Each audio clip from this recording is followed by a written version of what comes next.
Bonjour et bienvenue sur le podcast de Marelios. Cet épisode va sûrement être un peu plus long que mes podcasts en solo qui durent 30 minutes, mais je pense vraiment que ce podcast peut vraiment devenir votre bible sur la perte de poids. J'ai passé beaucoup de temps pour essayer de créer l'épisode le plus optimal, que ce soit pour une personne qui n'y connaît rien et à la fois apprendre des choses aux expérimentés. J'espère que vous avez pris un peu de soleil, malgré certains qui ont l'hiver en ce moment. Ne vous en faites pas, hein, ici à Tahiti, c'est pareil depuis une semaine, il fait que pleuvoir avec quasiment aucun soleil. Je passe pas vraiment mon temps dehors en ce moment. Je fais beaucoup d'allers-retours entre la salle et chez moi. Je sens que je suis un peu plus paresseux lorsqu'il n'y a pas de soleil. Heureusement pour moi, il fait beau les trois quarts du temps à Tahiti. Je vais toujours à la plage quand il y a un éclairci, heureusement.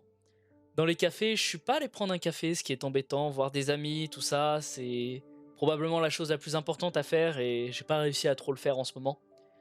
Mais oui, oubliez jamais que prendre soin de vous, peu importe le temps, c'est le plus important. Saviez-vous que le principal facteur commun d'ailleurs à tous les patients qui étaient atteints du coronavirus à l'époque en grande difficulté était l'obésité? C'est intéressant de se pencher là-dessus et d'y réfléchir. Évidemment, plus votre poids augmente, plus votre système immunitaire ne fonctionne pas aussi bien. Malheureusement, rien ne fonctionne aussi bien dans votre corps lorsque vous êtes en surpoids. C'est comme ça, vos niveaux d'hormones sont complètement gonflés par votre niveau de stress. Il se passe beaucoup de choses dans les coulisses, entre autres que simplement l'aspect visuel de votre graisse en fait. C'est pourquoi je recommande à la plupart des gens, ou pourquoi je suis contre le surpoids, comme je suppose que vous pourriez le dire avec autant de passion que moi, c'est parce que ce n'est pas seulement l'aspect visuel, c'est simplement pourquoi voudriez-vous vous dégrader en fait, vous et votre santé. Surtout si vous avez le choix de ne pas le faire justement, de ne pas vous dégrader constamment vous et votre santé. C'est donc une très grande raison pour laquelle j'aime rester en forme, c'est parce que le corps ne fonctionne pas aussi bien lorsque vous avez une teneur élevée en graisse, donc si vous voulez vivre plus longtemps ou quoi que ce soit, vous pouvez théoriser comme cela, genre oh je m'en fiche de mon apparence, de mon corps. Si vous voulez vous convaincre peut-être de pourquoi vous mangez mal ou autre, c'est votre problème. Mais franchement, juste faites-le pour vous-même afin de prolonger votre vie ainsi que la vie et le temps que vous pourriez passer peut-être avec vos amis et votre famille et simplement pour aider les autres en règle générale. J'ai donc décidé de consacrer une partie de ce podcast à la perte de poids et à la perte de graisse, ou à parler en tout cas de la perte de graisse en règle générale. Je pense qu'avec la nouvelle année, c'est dans la tendance d'ailleurs. Je pense que ce podcast va être vraiment golden. J'en prépare d'ailleurs un sur les conseils pour prendre soin de sa peau et un petit peu ma skincare routine. Donc je pense que pour la nouvelle année, vous allez être vraiment bien servi avec mes podcasts, entre comment perdre du poids et comment prendre soin de votre corps à la salle de bain. Enfin bref, je vais donc parler sur la perte de graisse, des principes, stratégies et comment favoriser la prise de muscle et la perte de graisse plutôt que la perte de poids en règle générale. J'essaie donc toujours d'amener les gens à y réfléchir d'ailleurs. Lorsqu'ils me demandent comment perdre du poids, je leur demande toujours, ok, est-ce que tu veux perdre du poids ou est-ce que tu veux perdre de la graisse et gagner du muscle? Vous perdrez donc moins de poids naturellement comme vous gagnez du muscle. Et ils pensent simplement en général à perdre du poids dans ce sens général en fait. Personnellement, je pense que c'est pas vraiment ce que vous voulez. Uniquement perdre du poids, de mon point de vue, c'est mauvais. En fait, dans notre société, nous sommes très attachés aux chiffres sur la balance et nous accordons beaucoup de valeur à cela, ainsi que les chiffres qui apparaissent sur l'échelle quand on se place dessus. Mais je pense que c'est intrinsèquement défectueux parce que le poids lui-même, le nombre que vous indique simplement cette force de gravité ou autre, c'est la force de gravité sur votre masse. Il ne vous dit pas dans quel état de santé vous vous trouvez. Il ne vous dit pas à quoi vous ressemblez. Par exemple, si vous étiez déchiqueté, vous savez, une masse maigre ridicule partout sur le corps, et que vous pesiez 100 kilos, on va dire peut-être un grand homme de 2 mètres, allez lui dire que ce type a besoin de vraiment perdre du poids parce qu'il va bien. Mais par contre, le gars qui pèse 100 kilos et qui est en surpoids flagrant et n'a pas de masse musculaire, vous vous diriez naturellement, oui, ok, ce mec a besoin de perdre du poids. Donc en fait, je pense que l'état de santé et la perte de graisse qui s'y réfère justement, c'est beaucoup plus sur un aspect visuel plutôt que simplement des chiffres sur une balance. Donc en réalité, c'est pas le numéro de l'échelle auquel vous devriez attribuer vos objectifs ou vos progrès. C'est d'abord ce que vous ressentez. Comparez ce que vous ressentez lorsque vous perdez du poids ou ce que votre corps ressent en réponse. Votre apparence est plus importante, c'est important pour tout le monde. Personnellement, je me regarde que dans le miroir depuis plus de 2 ans, car je sais que la balance ne m'apportera rien comme indicateur de santé. Alors regardez-vous dans le miroir et dites-vous, oh d'accord, je peux voir cette partie du muscle plus clairement maintenant, parce que vous avez perdu un peu de graisse à partir de là, etc. Je trouve ça beaucoup plus pertinent que les chiffres sur la balance. Vous pouvez garder le même poids, Mais si vous prenez un peu de muscle et que vous perdez un peu de graisse, vous allez garder le même poids et vous dire oh non, je perds pas de poids, tout ça. Mais en fait, si vous vous regardez dans le miroir et qu'en fait vous vous dites oh d'accord, j'ai un peu de définition au niveau des bras ou au niveau des abdos, alors que vous avez peut-être le même poids, mais vous vous améliorez toujours et vous allez toujours avoir une meilleure apparence et vous sentir mieux justement. Donc en fait, ne vous pesez même pas vraiment en fait. Jusqu'à un certain point, je pense que c'est utile, mais si vous maîtrisez les grandes stratégies générales, vous n'avez pas besoin d'être obsédé par cela. Ne soyez pas triste si vous vous pesez avec 1 kilo de plus que ce que vous pensiez. Vous savez que cela vous explose simplement au stress et vous n'avez pas besoin de vous peser simplement. En fait, regardez-vous simplement et vous vous dites oh, comment je me sens aujourd'hui? Quelle était ma force? Quelle était ma force hier? Jusqu'où je pourrais pousser cette course aujourd'hui ou autre? C'est une façon beaucoup plus pertinente et je pense mentalement saine de conceptualiser votre parcours de perte de poids, je pense. Ainsi, les premières étapes que je recommanderais à toute personne souhaitant perdre du poids, à toute personne souhaitant améliorer sa santé en général en fait, voudront simplement faire la plupart de ces choses que je vais vous énumérer. Alors, commençons tout de suite. Celui-ci, ah ouais, éliminer les huiles de graines. Toutes ces horribles ramifications pétrolières, toutes ces huiles qui entrent dans tout ce qui est fabriqué de nos jours, c'est un autre sujet, hein, j'ai déjà fait un post dessus si vous voulez remonter mon Instagram à ses débuts. Mais franchement, faites vos plats plutôt avec des huiles d'olive ou de coco, du beurre ou de la graisse animale. Tous ces aliments transformés, c'est juste mieux si vous supprimez complètement ces choses comme si en fait il n'y en avait pas. En fait, n'essayez pas de vous dire oh allez, peut-être le week-end, comme repas de triche, je peux m'en prendre un petit peu, tout ça. Commencez à considérer ces choses comme activement nocives pour votre corps, pas comme un délicieux repas que vous aimeriez vous faire. Pourquoi vous récompenseriez-vous avec quelque chose qui va vous faire du mal? C'est comme une relation toxique à avoir parce qu'alors, vous voulez vous sentir bien avec quelque chose qui nuit à votre santé et à long terme. Votre cerveau commence à associer en fait l'idée de prendre soin de vous, mais de manger des déchets. C'est tout simplement en fait se mentir à soi-même. Et d'ailleurs, il me semble que j'ai déjà traité ce sujet dans mon podcast précédent. Donc les aliments transformés, c'est non. Tout ce qui vient dans un emballage, virez-les. Je conseille de ne manger que des aliments entiers que vous préparez vous-même. Alors oui, cela peut être difficile pour beaucoup de gens, mais je pense que vous devez apprendre un certain niveau de cuisine et des bases et vous y impliquer si vous voulez vraiment améliorer votre santé, surtout si vous voulez perdre de la graisse. Il y a 3 4 ans, je ne savais même pas cuire un steak et regardez mes plats sur Instagram aujourd'hui. Vous voulez vous assurer que tout ce que vous consommez, vous savez qui l'a préparé. Vous savez ce qu'il y a dedans parce que vous n'avez rien ajouté de plus, donc vous savez ce que vous mangez. De nombreuses huiles végétales contenues dans les aliments transformés ajoutent des calories qui sont en quelque sorte cachées dans les aliments. Ainsi, les gens peuvent manger jusqu'à 600 calories s'ils contiennent beaucoup d'huile végétale, comme l'huile de canola par exemple, s'ils mangent des muffins ou quelque chose du genre. C'est un shortening végétal, plus communément appelé graisse alimentaire courant, qu'ils utilisent dans des produits de boulangerie produits en masse et des choses comme ça, au lieu du beurre ou des produits plus chers.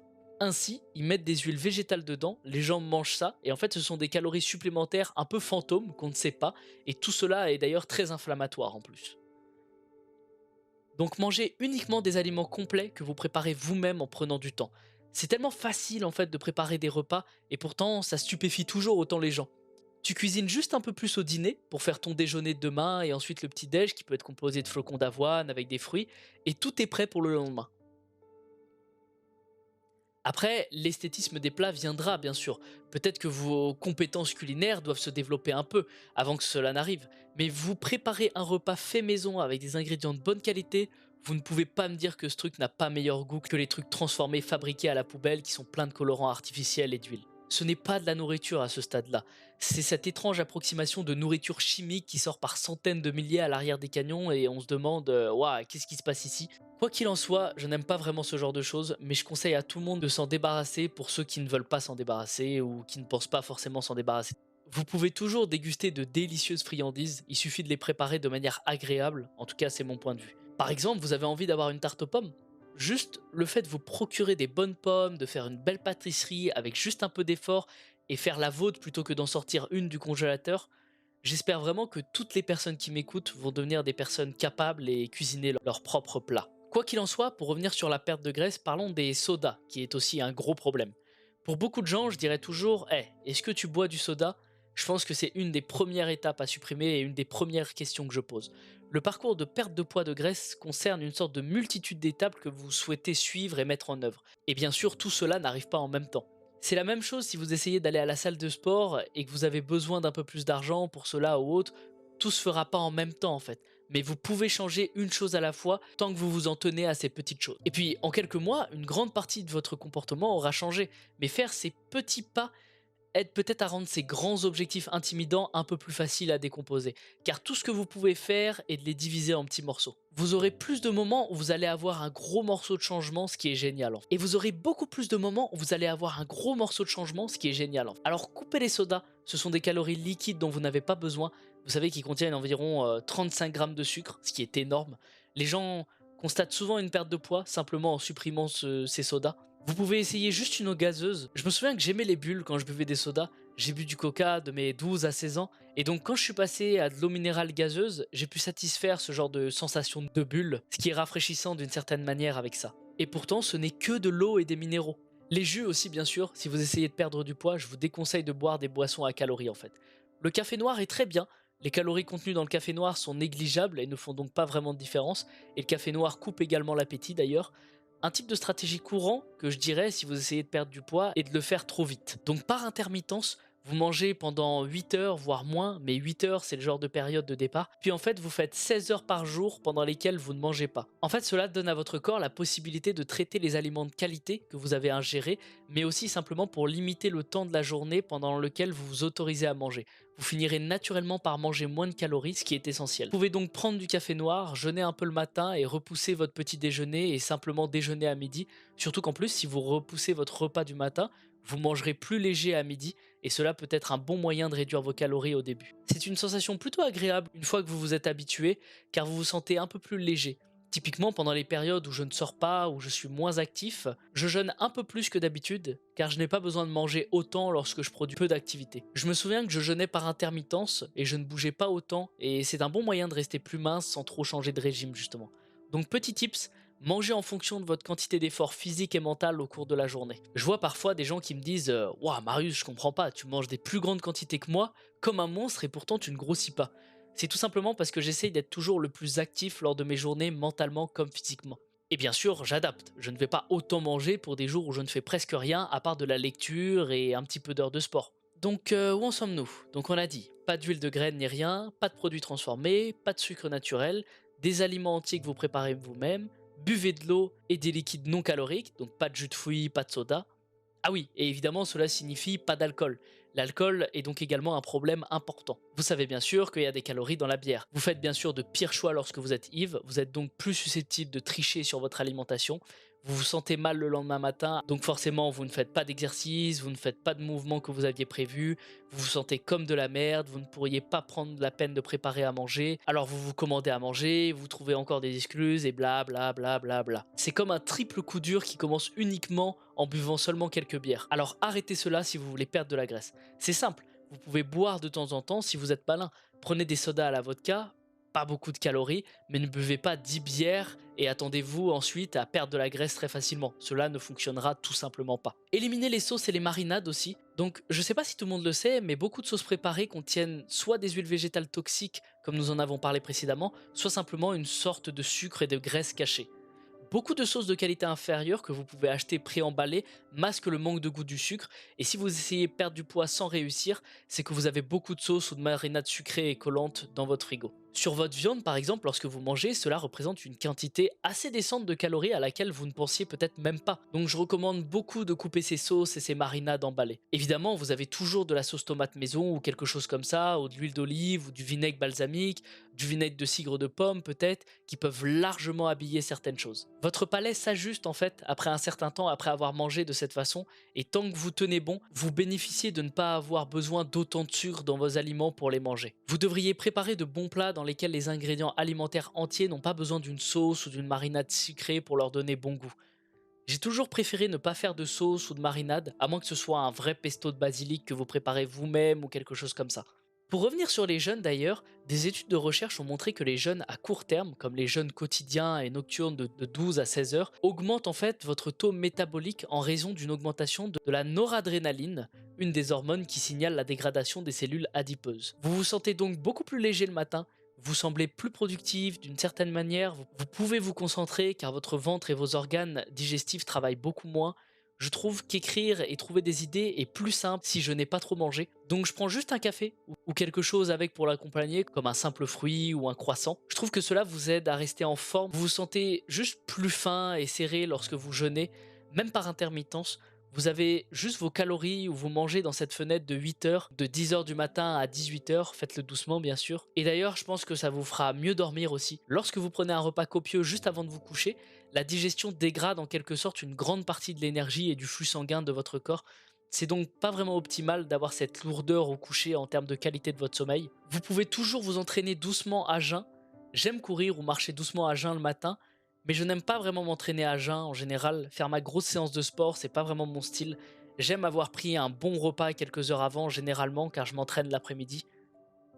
Je me sens alors bien fort et rassasié, plus que lorsque je jeûne avant la salle. Certaines personnes préfèrent faire comme ça, donc ça va dépendre de vous, j'imagine. Cela ne fera probablement pas une grande différence tant que le nombre total de calories que vous consommez est suffisant pour votre croissance, ou si vous essayez de perdre du poids, si les calories sont suffisamment faibles. Que l'on s'entraîne vite ou pas, hein, ce n'est pas vraiment grave. D'ailleurs, je suis tombé aussi sur l'histoire de l'homme obèse chronique qui jeûnait et ne contenait que des vinaigres et des minéraux comme une multivitamine en fait, de l'eau et du sel. Et à cause de la quantité de graisse qui se trouvait sur son corps est devenu complètement fin car il a utilisé cette graisse et il a perdu tout son poids sans avoir réellement besoin de manger car il avait cette énergie stockée dans son corps. Et en fait, il allait tout simplement bien. C'est une étude scientifique, pas une histoire, hein. J'essaierai de vous la retrouver, vous pouvez peut-être le chercher par vous-même, mais ouais, il s'en est sorti sans manger pendant longtemps, plusieurs mois je pense. C'est ce qu'il lui a fallu pour perdre toute sa graisse.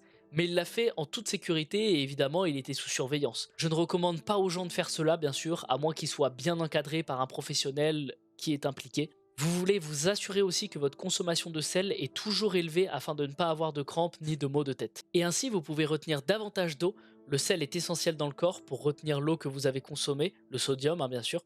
Donc avoir le sodium dans un bouillon d'eau est une bonne chose que certaines personnes font rapidement juste pour obtenir ces vitamines et minéraux sans beaucoup de calories, mais je pense toujours que la bonne façon est simplement de boire de l'eau. J'ai d'ailleurs aussi déjà fait un post justement sur le sodium et l'eau, donc n'hésitez pas à aller le voir sur mon Instagram. Le jeûne d'ailleurs aussi a quelque chose d'assez spirituel je trouve, un peu comme une épreuve à surmonter à la fois physique mais surtout très mentale.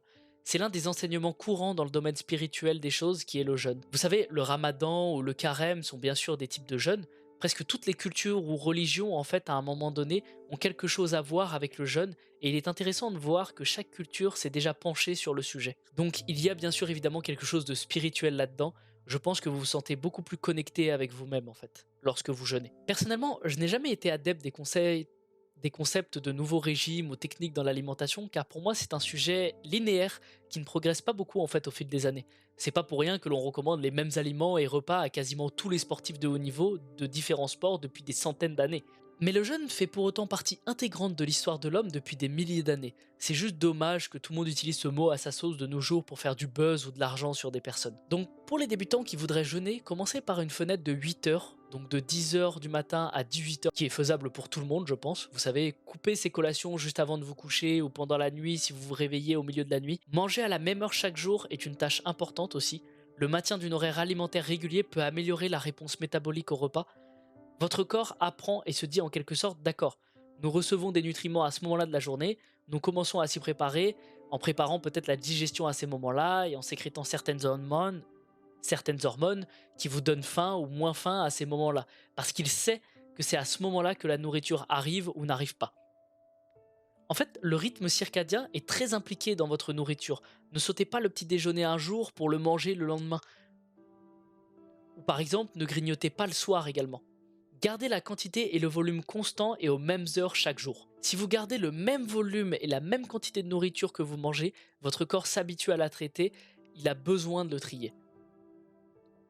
Tout simplement de s'habituer à préparer plus ou moins de repas. Et en fait, en gardant la même régularité dans vos repas, vous éviterez de manger accidentellement plus ou moins de calories que ce dont vous avez besoin. Si vous avez la même quantité que celle que vous avez mesurée auparavant en termes de vos objectifs caloriques, vous vous y tenez chaque jour, vous savez que vous mangez la quantité dont vous avez besoin, les collations sont les mêmes, etc. C'est un autre aspect du maintien d'une routine et il est plus facile de s'y tenir une fois que vous avez cimenté ces rainures mentales en fait. Tu vas te dire, ok, je coupe cette quantité de poulet, je l'emballe avec telle quantité de riz, je vais avoir 2 bananes à tel moment, etc., etc., à la même heure chaque jour. Plus vous pouvez intégrer ces choses dans vos routines, plus elles seront faciles. Il y a aussi le mythe du mode famine que je voulais aborder rapidement, où il faut 3 jours ou 4 semaines de restriction calorique extrême pour que le corps régule négativement le métabolisme. Il n'est pas vraiment nécessaire de grignoter tout au long de la journée si votre objectif est de perdre du poids. Vous n'êtes pas obligé. Certaines personnes disent que si vous privez votre corps de calories tout au long de la journée plutôt qu'un flux constant, il va réguler à la baisse le métabolisme et ne brûle pas autant de calories. Ce n'est pas vraiment un problème au cours de la journée. Si vous faites des jeûnes plus longs, c'est à ce moment-là que cela pourrait apparaître et qu'il y aurait lieu de réfléchir. Ainsi, vous n'êtes pas obligé de grignoter tout au long de la journée si vous essayez de perdre du poids. Faire du low carb ou du cétogène, je connais quelques personnes qui ont eu du succès avec le cétogène en raison de sa simplicité et c'est logique. Quand je veux perdre du poids, je manipule mon apport en glucides. Ce sont les graisses et les protéines qui constituent la majorité de votre alimentation. Alors quand je perds du poids, les pommes de terre sont toujours nutritives mais pas indispensables comparées aux viandes et aux graisses. Donc mon approche en matière de réduction consiste en quelque sorte à réduire mes glucides, mais j'ai encore quelques glucides pour la performance sportive et je me sens mieux avec un certain niveau de glucides évidemment. Mais le cétogène peut être très efficace si votre objectif est uniquement de perdre de la graisse. Votre corps se tourne essentiellement vers la combustion de graisse comme source de carburant au lieu des glucides ou du glucose que vous consommez. Cela peut entraîner une réduction de nombreux marqueurs inflammatoires, surtout si la source de vos glucides n'est pas trop bonne. C'est vraiment bon pour les personnes en surpoids qui cherchent à perdre beaucoup de poids. En gros, vous pouvez supprimer tous vos glucides, manger des choses comme des œufs, des viandes, des graisses, des steaks et c'est tout. Et si vous maintenez votre apport en glucides très très bas, votre corps passera à ce mode de combustion des graisses. Certaines personnes se sentent mieux une fois qu'elles se sont complètement adaptées au cétogène. Si vous suivez un régime céto complet, il faut jusqu'à 2 semaines pour que votre corps s'adapte. Parfois plus longtemps au régime céto, et vous pourriez avoir des maux de tête et vivre des choses comme ça. Vous pourriez ressentir un manque d'énergie, mais si vous persévérez, votre corps finira par s'adapter. Augmenter l'apport en protéines est une autre stratégie si vous cherchez à perdre de la graisse. La protéine est donc thermogénique. Cela signifie que votre corps brûle plus de calories pour les traiter que les autres types d'aliments. Il est donc plus difficile à décomposer. Ainsi, augmenter votre apport en protéines par rapport aux glucides, encore une fois, peut contribuer à augmenter la dépense calorique, ce qui vous permet d'atteindre l'objectif principal de la perte de graisse et de réduire vos calories. Il y a donc toutes ces petites choses dans lesquelles nous pouvons nous intégrer et les stratégies que nous pouvons utiliser. En fait, si vous arrivez à réduire genre 50 calories à peu près partout, en arrêtant les sodas, en arrêtant les huiles, en augmentant vos protéines, etc. et tout, cela s'additionne en fin de compte tant que vous intégrez toutes ces petites choses. Et l'autre chose est que les petites étapes sont également importantes parce qu'elles s'additionnent et elles sont également plus faciles à mettre en œuvre que les grandes étapes. Donc mon objectif ou mon conseil aux gens est le suivant. Si vous voulez avoir un changement à long terme dans votre vie et peut-être dans votre santé et votre forme physique, vous faites simplement un peu mieux jour après jour et augmentez votre rendement ou faites une autre stratégie pour que tout colle parce que vous pouvez vous concentrer sur des petits éléments à la fois. Et vous savez, des années plus tard, vous avez complètement remanié tout et vous vous y êtes tenu. Et il est plus facile de comprendre ces petites choses que nous pouvons mettre en œuvre. Alors, passons à autre chose sur la perte de poids. Pour la plupart des gens, travailler à temps plein et rester assis 8 heures par jour ne développe pas suffisamment l'énergie pour contrebalancer les énormes petits déjeuners, déjeuners et dîners et collations qu'ils peuvent prendre tout au long de la journée, malgré les exercices effectués en début ou en fin de journée. Donc si vous pensez que vous bougez suffisamment en courant 20 minutes avant d'aller travailler, mais que vous prenez toujours des collations, que vous restez assis pendant 9 heures de votre journée, vous savez, vous pourriez penser que vous faites de l'exercice, mais vous n'en faites toujours pas assez, étant donné qu'une grande partie de votre journée est passée assis, ce qui ne dépense pas assez autant de calories. C'est ce que je vous expliquais plus tôt pour ma part, j'adapte mon alimentation à ce que je fais dans la journée. Je ne vais pas boire un énorme shaker de protéines avec 1000 calories si c'est pour juste lire un livre ensuite et m'asseoir pendant 2 heures. Une chose que j'essaierai de faire pour remédier à cela, au travail tout au long de la journée, toutes les heures environ, levez-vous de votre chaise, j'en parlais d'ailleurs dans mon podcast numéro 3, mais si vous êtes dans un endroit par exemple avec des escaliers, montez et descendez quelques escaliers, vous pouvez même entrer dans la cabine pour les handicapés, souvent elles sont pas utilisées, par exemple les toilettes, et faire 50 squats faciles comme ça, c'est quelque chose que je faisais beaucoup à l'époque. Juste se lever, aller remplir sa bouteille d'eau, faire une promenade, aller aux toilettes et faire 50 squats corporels. Vous pouvez réellement obtenir une bonne circulation sanguine et vous redynamiser pour le prochain travail. Par exemple, trouver un app pour faire quelques tractions, c'est une bonne chose que j'aime faire pendant ma pause déjeuner. Je vais marcher jusqu'au parc à proximité. Si vous travaillez à domicile, comme certains le font maintenant, les kettlebells, si vous avez une kettlebell ou une haltère ou quelque chose que vous pouvez balancer entre vos jambes, c'est aussi une bonne autre chose à faire toutes les heures. Ou alors, levez-vous, bombardez, faites genre 10 pompes. Tout cela s'additionne en fait au fil du temps et à la fin de la journée. Vous avez donc votre entraînement principal de la journée, mais n'ayez pas peur d'ajouter des mouvements supplémentaires tout au long de la journée. Vous n'allez pas en faire trop. Le surentraînement n'est pas vraiment un problème dans ce contexte-là. Tout simplement pour faire pomper le sang et au fil du temps augmenter la dépense calorique. C'est-à-dire qu'en fin de compte, vous voulez perdre du poids, vous devez diminuer votre apport calorique par rapport à votre production. D'ailleurs, une autre chose, c'est la graisse brune, qui est stimulée par l'exposition au froid pour brûler la graisse blanche. Ainsi, l'une de vos principales techniques de combustion des graisses pourrait être la thermogénèse froide quotidienne. J'ai d'ailleurs fait un post complet sur l'exposition du froid dans mon Instagram également. Donc, des douches froides, un bain glacé ou un plongeon froid si vous en avez, la rivière locale par exemple, si vous avez une zone froide et que vous pouvez vous y baigner. Alors, graisse brune contre graisse blanche, qu'est-ce que je veux dire par là? La graisse brune est dérivée du tissu musculaire et possède un nombre plus élevé de mitochondries que la graisse blanche. Il utilise donc plus de calories pour générer de la chaleur. Lorsque vous avez une proportion plus élevée de graisse brune, il s'agit en fait d'un état plus sain qui vous aide également à rester au chaud. Évidemment, votre exposition au froid stimule l'accumulation de graisse brune par rapport à la graisse blanche car votre corps s'adapte à l'exposition au froid. La graisse blanche en fait est le principal type de graisse de votre corps qui se trouve sous la peau et autour de vos organes internes. Si vous consommez trop de ce type de graisse, vous souffrez de dysfonctionnements métaboliques, de maladies cardiaques et de certains cancers ou de diabète. La graisse brune est donc meilleure que la graisse blanche. Votre corps a encore besoin de graisse blanche, mais l'exposition au froid peut contribuer à augmenter votre graisse brune. C'est aussi un peu une chose mentale, se forcer à prendre une douche froide glacée et directement le matin est une façon incroyable de se réveiller. Je vous garantis que vous vous sentirez plus éveillé en prenant une douche glacée dès votre réveil, que même un café n'aura pas la volonté d'exposer intentionnellement votre corps à ce genre de choses et de conquérir cette petite voix en vous qui vous dit de ne pas prendre de douche froide. D'ailleurs, je recommande les douches froides lors de l'hiver, car lorsque vous prenez une douche chaude et que vous sortez en hiver, vous n'avez qu'une envie, c'est de retourner sur votre couette, quitte à louper le boulot. Mais si vous prenez une douche glacée dès le matin, en sortant dehors, et bien couvert évidemment, vous trouverez les températures bien plus abordables car vous avez déjà baissé la chaleur de votre corps avant avec la douche froide. Vous savez, nous sommes tous au chaud et à l'aise et si vous dites en quelque sorte non, non, fais-le et que vous vous forcez à le faire, vous vous sentez dynamisé par cela parce que votre corps vous le dit, vous vous reconnaissez consciemment et c'est aussi comme un regain d'énergie ce qui est cool à faire. Donc faites cela pendant plusieurs minutes, je vous garantis que si vous vous forcez constamment à prendre des douches froides, vous obtenez ce genre d'avantage mental et vous perdez moins de temps avec votre cerveau lorsque vous devez faire quelque chose qui pourrait ressembler à une corvée ou à un exercice. Il y a moins de combat de la part de cette petite voix à l'intérieur qui vous dit de ne pas le faire ou que c'est une corvée et que c'est compliqué pour vous, donc ça vous force justement à être de moins en moins paresseux. La douche froide est vraiment bénéfique pour ça. Pour l'entraînement à jeun, encore quelque chose, je recommanderais de prendre quelques acides aminés dans votre liste de calories avant l'entraînement. On peut en quelque sorte réparer les muscles en fait sans consommer beaucoup plus de calories. Il existe encore peut-être d'autres raisons pour lesquelles vous ne perdez peut-être pas de graisse comme juste des calories. Il existe encore peut-être d'autres raisons pour lesquelles vous ne perdez peut-être pas de graisse ou de calories. J'ai en quelque sorte géré cet aspect-là. La meilleure stratégie à long terme pour réduire la graisse corporelle consiste à augmenter le taux métabolique au repos de votre corps. Le taux métabolique au repos est la quantité de calories que votre corps brûle au repos sans rien faire d'autre. Ainsi, l'énergie nécessaire pour que votre corps continue de fonctionner, même si vous ne faites aucun mouvement, le corps a besoin de calories pour se réparer, pour la digestion, pour tous les processus qui se déroulent dans les coulisses, etc. Donc même si cela n'affecte pas votre graisse ou quoi que ce soit, donc même si vous ne bougez pas, si votre taux métabolique au repos est élevé, cela peut être un bon moyen d'utiliser des calories. Lorsque vous augmentez la quantité de muscles sur votre corps a besoin de plus de calories pour entretenir ses tissus. L'entretien du muscle est métaboliquement plus coûteux que celui des autres types de tissus corporels. C'est pourquoi d'ailleurs les bodybuilders possédant d'énormes quantités de muscles peuvent consommer plus de 4000 calories par jour sans prendre de graisse. En conclusion, plus vous avez de muscles, moins vous pourrez prendre facilement de la graisse. C'est pourquoi justement au début de mon podcast, j'ai expliqué qu'il est préférable de partir sur une perte de graisse et une prise de muscle plutôt que simplement un régime avec une balance et une perte de graisse naturelle.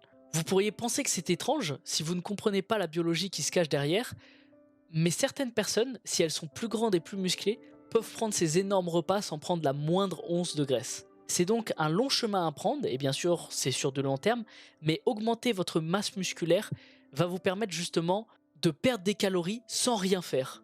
C'est juste l'énergie que votre corps utilise en arrière-plan et vous n'êtes pas obligé d'y penser ou de faire quoi que ce soit.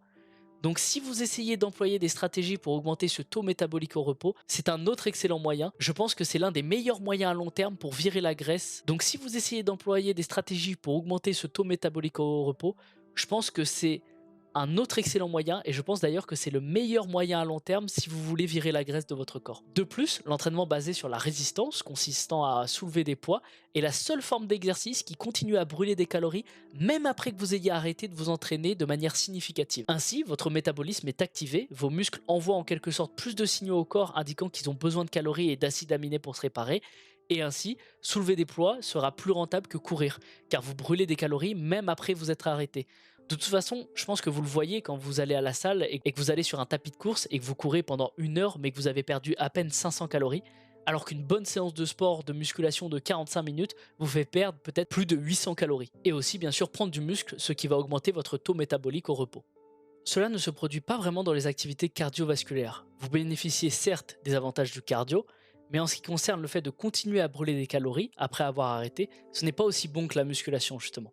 Si votre niveau de stress est très élevé, votre cortisol est justement trop élevé, ce n'est pas un très bon environnement pour que votre corps perde de la graisse. Votre corps libère du cortisol lorsque vous êtes stressé. Le cortisol active des fonctions essentielles à votre survie, telles qu'une tension artérielle plus élevée et une prise de décision rapide. Quand votre corps a l'impression d'être pris dans un environnement stressé où il pourrait être dangereux, vous êtes dans une situation de survie. Vous activez toutes ces choses qui nous font réagir à notre environnement et nous mettent constamment en alerte. Mais lorsque vous êtes dans cet état, vous inhibez des fonctions non essentielles telles que la fonction immunitaire, la digestion et la synthèse des protéines. Ce sont des choses que votre corps considère comme moins importantes dans un environnement de combat ou de fuite où il existe une menace perçue. En fait, c'est même pas nécessaire que ce soit dangereux. Si vous êtes constamment stressé, c'est le même genre de résultat lorsque votre cortisol est élevé. Vous inhibez votre digestion, votre fonction immunitaire. Ce n'est pas un très bon état si vous voulez fonctionner à un niveau optimal, ce qui signifierait que votre corps réduirait sa teneur en graisse. Donc si vous ne dormez pas par exemple suffisamment, c'est un problème majeur pour la perte de graisse. Si vous réparez votre sommeil, vous constaterez souvent une augmentation de la masse musculaire et une diminution de la teneur en graisse, car tout fonctionne mieux dans le corps. Un sommeil minimal provoque une résistance à l'insuline et également une variabilité glycémique élevée, ce qui peut conduire au diabète, à des fringales, ce qui donne davantage l'impression que votre corps veut tromper le régime que vous suivez, et la prise de poids elle-même est également causée par un manque de sommeil. Il est donc vraiment essentiel que vous obteniez un minimum de 8 heures, selon le type de personne que vous êtes bien sûr, votre propre génétique du sommeil en fait, mais d'une certaine manière, la plupart des gens ont besoin de 8 heures minimum s'ils s'entraînent davantage chaque. Vous savez, c'est important que ce soit tous les soirs, que vous ayez un minimum de 8 heures. Ce n'est pas quelque chose que vous pourrez peut-être faire tous les soirs, mais ça doit simplement être cohérent. Une nuit de temps en temps ne vous tuera pas, mais cela entraînera des niveaux de cortisol plus élevés ou des fringales qui rendront plus difficile la perte de poids à long terme. La privation de sommeil réduit également les hormones leptine, qui est l'hormone de la satiété, et augmente votre gréline, qui est justement l'hormone stimulant la faim. Mais il existe de nombreux mécanismes qui rendent le sommeil extrêmement important si vous essayez de perdre de la graisse. Si vous faites trop d'exercices, un exercice excessif peut entraîner des niveaux élevés de cortisol et d'inflammation. Un bon niveau d'inflammation dû à l'exercice est important, car le stress stimule votre corps à s'adapter et à augmenter ses muscles ou à améliorer sa forme cardiovasculaire. Mais vous savez, le surentraînement n'arrive pas seulement aux athlètes. Vous pourriez être dans une situation de soins si vous ne récupérez pas correctement, si vous vous sous-alimentez, si vous ne parvenez pas à obtenir un sommeil de qualité. Je ne dis pas évidemment de vous allonger sur le canapé et de vous négliger parce que j'ai dit de ne pas faire trop d'exercice. Ne vous entraînez pas tous les jours sans une alimentation et un sommeil approprié. Sinon, votre cortisol sera partout toute la journée et votre corps ne reviendra pas à cet environnement optimal où il peut réduire votre teneur en graisse et augmenter votre masse musculaire. Une sorte de corollaire à celui de trop d'exercice et trop de cardio. D'ailleurs, beaucoup de gens essaieront de faire plus de cardio pour perdre de la graisse. Lorsque vous pratiquez des exercices aérobiques, votre corps veut travailler aussi efficacement que possible tout en produisant le plus grand rendement physique en termes de déplacement de votre corps sur une distance. Ainsi, lorsque vous effectuez ces séances cardio extrêmement longues avec un volume et une fréquence croissante, parce que vous pensez que plus vous faites, plus votre teneur en graisse sera faible, cela indique essentiellement à votre corps qu'il veut perdre du poids inutile tout en stockant de l'énergie utilisable pendant ces longues séances de cardio. J'imagine que c'est là où vous savez où je veux en venir. Car savez-vous quel type de poids est plus qu'inutile lorsque vous courez en raison de la nécessité d'être transporté et refroidi? C'est du muscle. En fait, vous n'avez pas besoin de trop de muscles pour effectuer un mouvement de course. Donc à un certain point, cela est considéré comme moins optimal par votre corps. C'est pourquoi les athlètes de course sont souvent très fins. Cela réduit donc le tonus musculaire et la graisse corporelle, justement, quant à elle, constitue une excellente source d'énergie stockée et utilisable pour le corps lors de ces longues périodes de séances cardio. Donc si vous faites des heures et des heures de cardio, votre corps va se débarrasser des muscles, et stocker la graisse. Vous régulez également à la baisse les hormones anabolisantes comme la testostérone et l'hormone de croissance, car ils sont paradoxaux par rapport à une efficacité d'endurance extrême. Les marathoniens ne sont jamais les plus grands sur la piste d'athlétisme, ce sont généralement les sprinteurs. Le court accès de force extrême se traduit par un tonus musculaire plus élevé chez les sprinteurs que chez les marathoniens, donc ne faites pas trop de cardio. Je voulais également parler du principe du CED, qui est le principe d'adaptation spécifique aux demandes imposées. Cela signifie donc que votre corps finira par s'adapter aux exigences que vous lui imposez, à tel point que si vous répétez la même routine d'exercice, votre corps s'y adapte et finit par utiliser moins de calories et reçoit moins de gains du même entraînement. Donc même si vous soulevez la même quantité de poids et faites le même nombre de répétitions, votre corps reçoit un message de tout ce que vous lui faites subir, donc il finira par utiliser moins d'énergie pour la même quantité de production car il y est habitué. Donc quelque chose que vous pouvez faire pour modifier votre routine si vous ne voyez aucun résultat pour essayer de réduire votre graisse, sont de combiner des exercices, en faisant par exemple des supersets, des périodes de repos actifs si vous ne faites rien.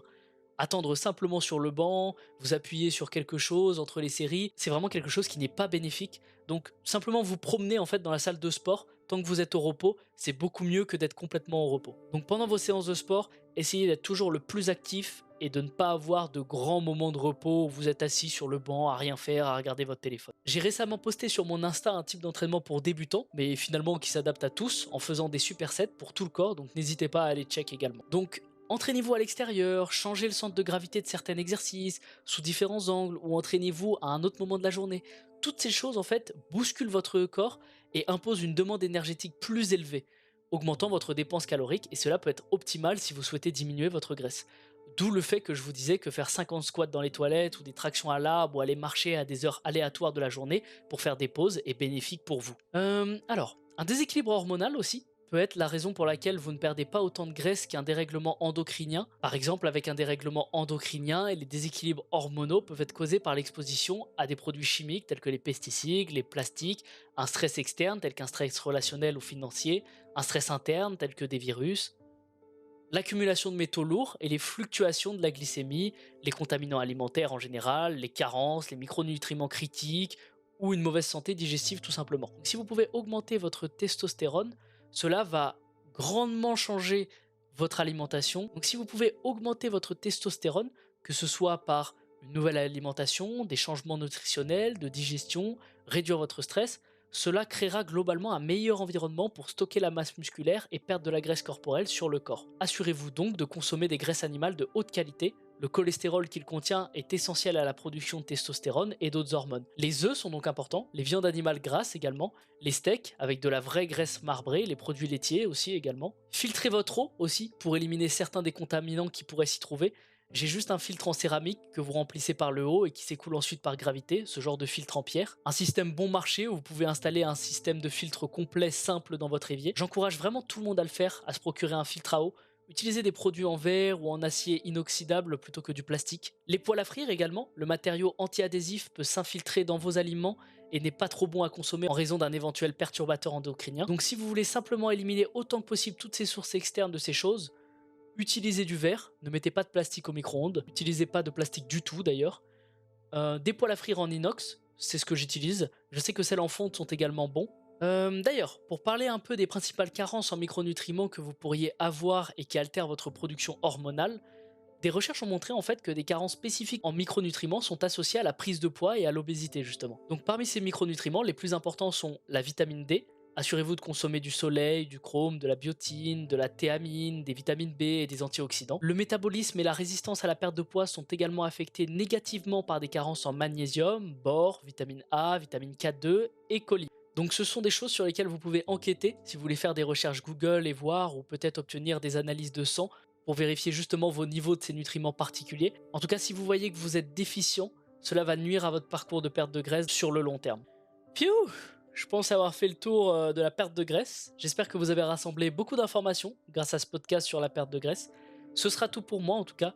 Je vous remercie encore pour votre écoute. Si vous souhaitez soutenir l'émission, comme d'habitude, le partage, les commentaires, les j'aime et les 5 étoiles sur les plateformes d'écoute sont les meilleurs. Sinon, ça a été un plaisir. J'espère que vous passerez une bonne journée. À plus et bonne fin de journée.